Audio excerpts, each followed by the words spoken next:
आपण माने समस्ते जानिछंती सारा ओडिशा रे वर्तमान सबुठारु विषम समस्या उत्कट समस्या भाव में उभा होईछि धान किणा को नहीं। दीर्घ 4 मास हला ए सरकार चाषी को प्रतारणा करि चलछंती।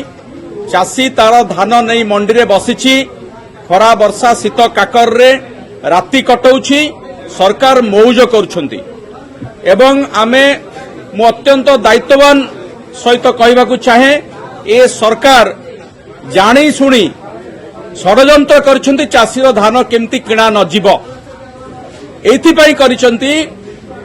वर्तमान जो डबल इंजिन सरकार ओडिशा रे चलीछि तार गोटे इंजिन मूल इंजिन जो केंद्र रही सेमाने चाहू नांती धान किणा जाऊ बोली।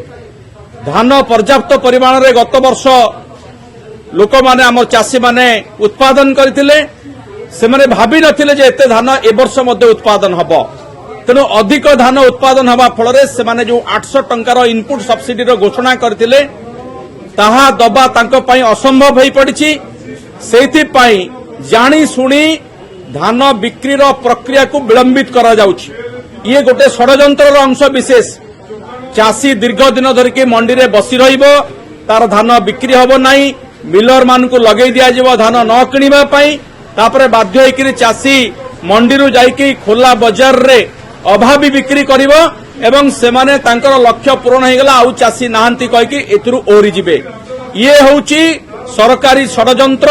या विरुद्ध रे सारा ओडिशा रे जो चाषी आज रास्ता रे बसिचंती तार स्वर होइकी आमे विधानसभा रे प्रतिनिधित्व करूछु एवं विधानसभा रे आमे एई षड्यंत्र पई दायी करूछु सरकार को एवं विशेष करी जे कि जोगाण मंत्री कृष्णचंद्र पात्र जे लगातार भाव में आलू ठारू आरंभ करके धान पर्यंत सबुतरे विफल होइचंती, तांकर इस्तीफा दाबी करूछु एवं सरकार निस्वार्थ भाव में चाषी पाखरे क्षमा मागंतु।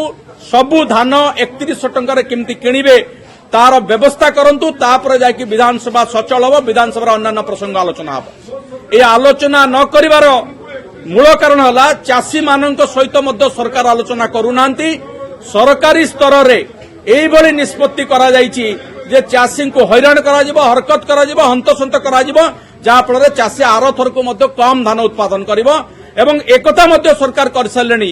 केरल को चिठी दिया जायछि एवं अन्य राज्य को मध्य चेतावनी दिया जायछि इनपुट सब्सिडी बंद कर।